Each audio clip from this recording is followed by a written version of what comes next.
Shalom jemaat yang dikasihi oleh Tuhan Yesus Kristus. Berjumpa kembali di dalam Saat Teduh. Marilah bersama kita merenungkan kebaikan dan kebenaran firman Tuhan yang senantiasa menyertai kehidupan kita. Tema Saat Teduh kita kali ini ialah kebesaran hati. Umat yang dikasihi oleh Tuhan Yesus Kristus, seorang sastrawan bernama Charles Dickens pernah mengatakan, ada orang yang menjadi besar dengan cara mengecilkan, merendahkan orang lain. Tetapi seorang besar yang sejati ialah ia yang mampu membuat setiap orang merasa dirinya besar.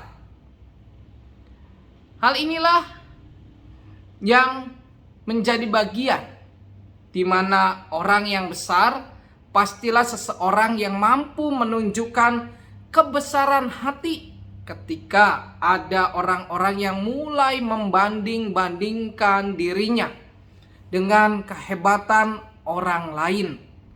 Tidak semua orang mampu atau mempunyai kebesaran hati untuk menjadi orang kedua atau orang yang bekerja di balik layar.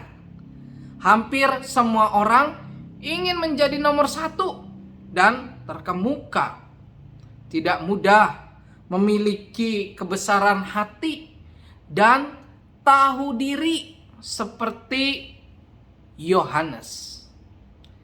Tatkala para murid melapor kepada Yohanes tentang Yesus yang juga membaptis di Sungai Yordan dan begitu banyak pengikutnya, Yohanes justru menunjukkan kebesaran hatinya.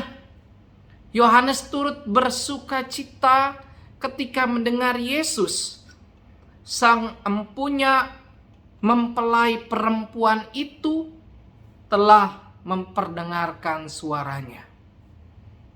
Di dalam Injil Yohanes pasal 3 ayat 29 dan 30 berkata, yang punya mempelai perempuan ialah mempelai laki-laki. Tetapi sahabat mempelai laki-laki yang berdiri dekat dia dan yang mendengarkannya sangat bersuka cita mendengar suara mempelai laki-laki itu. Itulah sukacitaku, dan sekarang sukacitaku itu penuh. Ia harus makin besar, tetapi aku harus makin kecil. Umat yang dikasihi oleh Tuhan Yesus Kristus, kebesaran hati yang dilakukan oleh Yohanes menjadi bagian di mana kita pun diuji hati untuk dapat berpikir dan juga berkata serta berperilaku seperti Yohanes. Seorang yang berbesar hati akan turut bersuka cita ketika melihat keberhasilan, kemajuan, dan kegembiraan orang lain. Di sisi yang lain, kita ikut prihatin manakala kegagalan, kesusahan, dan derita dialami orang lain. Tidak mudah, namun kasih karunia Tuhan akan memampukan kita untuk melewati setiap proses yang menjadikan kita seseorang yang berbesar hati.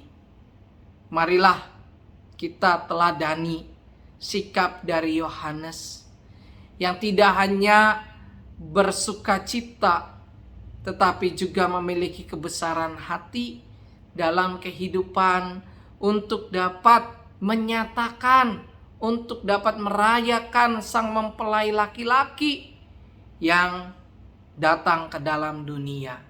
Biarlah hati iman kita pun memiliki kebesaran hati untuk dapat menerima Yesus sebagai Tuhan dan Juru Selamat, dan juga dapat menjadi orang-orang yang memuliakan nama Tuhan. Kiranya Tuhan Yesus memberkati dan menyertai kita untuk terus dapat menyatakan kasih Tuhan di dalam kebesaran hati kita. Tuhan Yesus memberkati. Amin.